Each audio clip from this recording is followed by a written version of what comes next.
Olá, tudo bem com você? Hoje estaremos dando continuidade a essa jornada do estudo do livro de Gênesis. Estaremos analisando cada versículo deste livro bíblico. Gênesis 1, versículo 3. Disse Deus: haja luz e houve luz.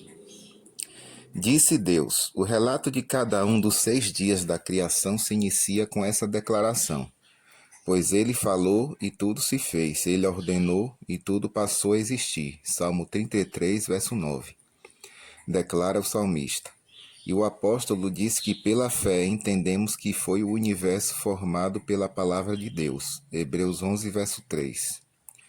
Alguns têm se ofendido com a frase disse Deus, por achar que ela torna Deus demasiado semelhante a um ser humano. Mas como o escritor inspirado poderia ter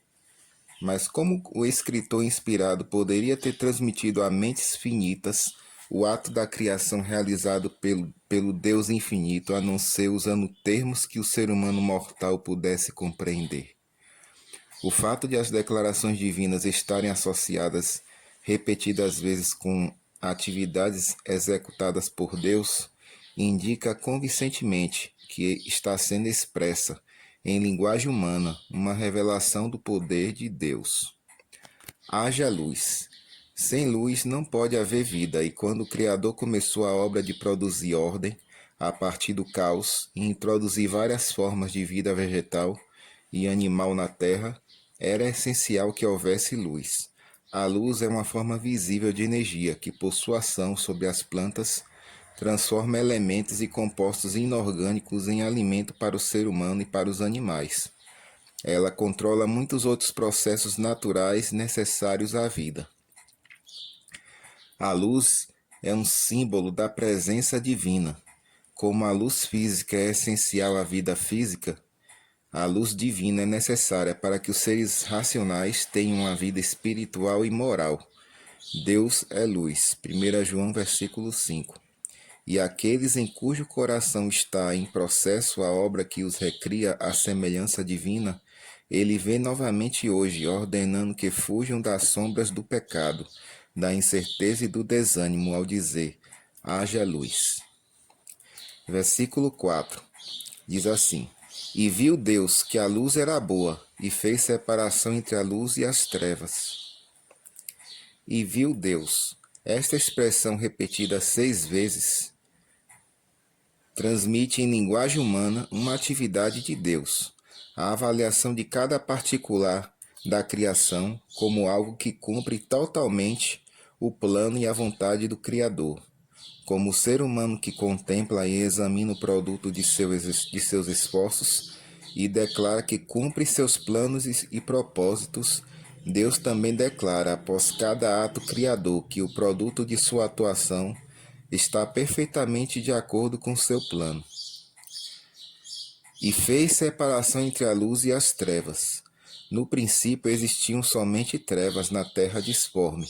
Uma mudança ocorreu com a entrada da luz.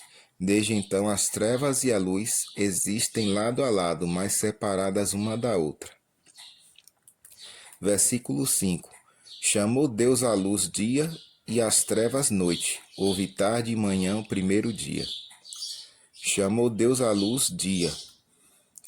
Nomes são dados à luz e às trevas. Dar nome era um importante ato na antiguidade. Os nomes tinham significado e eram cuidadosamente escolhidos. Deus mais tarde comissionou Adão a dar nome aos animais. Ele algumas vezes mudou o nome de seus servos para fazer com que o nome estivesse de acordo com a experiência de vida ou o caráter da pessoa. Também instruiu os pais terrenos de seus filhos quanto ao nome que deviam dar ao Salvador. Na semana da criação, Deus deu nomes até às coisas inanimadas, que são produto de seu poder criador. Houve tarde e manhã o primeiro dia. Literalmente, foi tarde, foi manhã, dia 1. Assim se encerra a misteriosa descrição do momentoso dia em que foi o primeiro da semana da criação. Já foram dadas muitas explicações diferentes para esta declaração. Ela indica claramente a duração de cada uma das 7 etapas da semana da criação e é repetida mais 5 vezes no capítulo 1 de Gênesis, nos versículos 8, versículo 13, 19, 23 e 31. Alguns já cogitaram que cada ato criador durou uma noite, do entardecer até a manhã, e outros que cada dia começava com a manhã, embora o relato inspirado diga claramente que a tarde precedia a manhã. Muitos eruditos têm interpretado essa expressão como um longo e indefinido período de tempo, crendo que alguma das atividades divinas dos dias seguintes, como a criação das plantas e dos animais, não poderiam ter sido realizadas dentro de um dia literal. Eles pensam ter uma justificativa para essa interpretação nas palavras de Pedro, lá em 2 Pedro 3,8, que diz: Para o Senhor um dia é como 1000 anos. Que esse texto não pode ser usado para se averiguar a extensão dos dias da criação fica óbvio, quando se lê o restante do verso, e 1000 anos como um dia. O contexto das palavras de Pedro deixa claro que ele enfatiza a independência de Deus em relação ao tempo. O Criador pode fazer em um dia a obra de 1000 anos, e um período de 1000 anos, que é um longo tempo para os que esperam que os juízos de Deus se cumpram, pode ser considerado por ele como apenas um dia. O Salmo 90, versículo 4, transmite a mesma ideia. A declaração literal foi tarde, com as horas sucessivas da noite, e foi manhã, com as horas sucessivas do dia. Dia 1, é claramente a descrição de um dia astronômico, isto é, um dia com a duração de 24 horas. E o equivalente da composição hebraica de época posterior encontrada em Daniel 8,14, tarde, manhã, que a Bíblia King James traduz como dias, significando aqui dias proféticos, e também da palavra grega empregada por Paulo, mushetemeron, traduzida como uma noite e um dia, 2 Coríntios 11, 25. Assim, os hebreus que nunca tiveram dúvidas quanto ao significado dessa expressão, começavam o dia com o pôr do sol e o terminavam com o pôr do sol seguinte. Levítico 23, versículo 32 e Deuteronômio 16, versículo 6. Além disso, a linguagem do quarto mandamento não deixa dúvidas quanto ao fato de a tarde e a manhã do relato da criação serem as etapas que compõem um dia na terra. O mandamento, reportando-se em palavras inequívocas à semana da criação, declara: Porque em 6 dias fez o Senhor os céus e a terra, o mar e tudo que neles há, e ao 7º dia descansou. Êxodo 20, versículo 11. A tenacidade com que muitos comentaristas se apegam à ideia de que os dias da criação foram longos períodos de tempo, e mesmo milhares de anos, em grande parte encontra explicação no fato de que eles tentam fazer com que o relato da criação se harmonize com a teoria da evolução. Geólogos e biólogos têm ensinado as pessoas a crerem que a história primitiva da Terra abrange milhões de anos, nos quais as formações geológicas foram vagarosamente tomando forma e as espécies vivas evoluindo. Ao longo de suas páginas, a Bíblia contradiz a teoria da evolução. A crença numa criação divina e instantânea como resultado de palavras pronunciadas por Deus se encontra em completa oposição à teoria defendida pela maioria dos cientistas e por muitos teólogos modernos, de que o mundo, com tudo que há nele, veio à existência por meio de um vagaroso processo de evolução que durou eras incalculáveis. Outra razão pela qual muitos comentaristas declaram que os dias da criação foram longos períodos de tempo é a rejeição do sábado.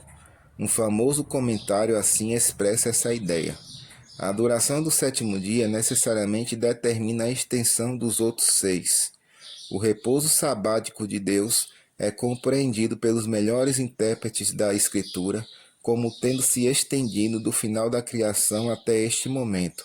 Portanto, a consistência exige que os 6 dias anteriores sejam considerados não como tendo duração curta, mas indefinida.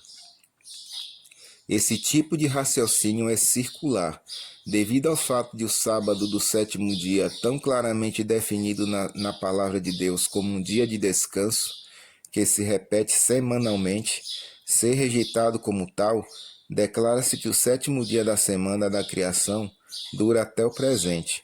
Com base nessa explicação não bíblica, a duração de todos os outros dias da criação também é expandida. A coerente interpretação da Bíblia não concorda com esse tipo de raciocínio. As Escrituras falam claramente de 6 dias de criação e não de períodos de duração indefinida. Portanto, somos compelidos a declarar enfaticamente que o primeiro dia da criação, indicado pela expressão hebraica, foi tarde e foi manhã. Dia 1 consistiu de um dia de 24 horas. Versículo 6, que diz aqui, Gênesis 1. E disse Deus, haja firmamento no meio das águas, e separação entre águas e águas. Firmamento, ou expansão. A obra do segundo dia da criação consistiu na formação do firmamento. A grande massa das águas primitivas foi dividida em 2 expansões separadas. As águas sobre o firmamento geralmente são consideradas pelos comentaristas como sendo um vapor d'água. As condições climáticas da Terra originalmente perfeita eram diferentes das de hoje. Explorações realizadas no extremo norte do planeta provaram que luxuriantes florestas tropicais já cobriram essas áreas que agora estão sepultadas sob a neve e geleiras. Geralmente se admite que durante a história primitiva da Terra prevaleciam condições climáticas agradáveis. Eram desconhecidos os extremos de frio e calor que podem tornar a vida desagradável na maioria das regiões do mundo e até em algumas delas quase impossível. Gênesis 1, versículo 8. E chamou Deus ao firmamento os céus, houve tarde e manhã, o segundo dia. E chamou Deus ao firmamento os céus.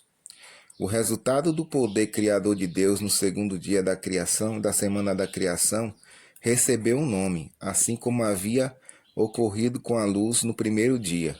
No hebraico, assim como na tradução moderna, a palavra céus é o nome dado tanto à habitação de Deus quanto ao firmamento. Neste verso, o termo céus se refere aos céus atmosféricos, que aparecem aos olhos humanos como uma cúpula ou abóbada que cobre a terra. Não é possível existir a vida sem ar. Tanto as plantas como os animais necessitam dele. Sem a atmosfera, a terra seria destituída de vida, como a lua.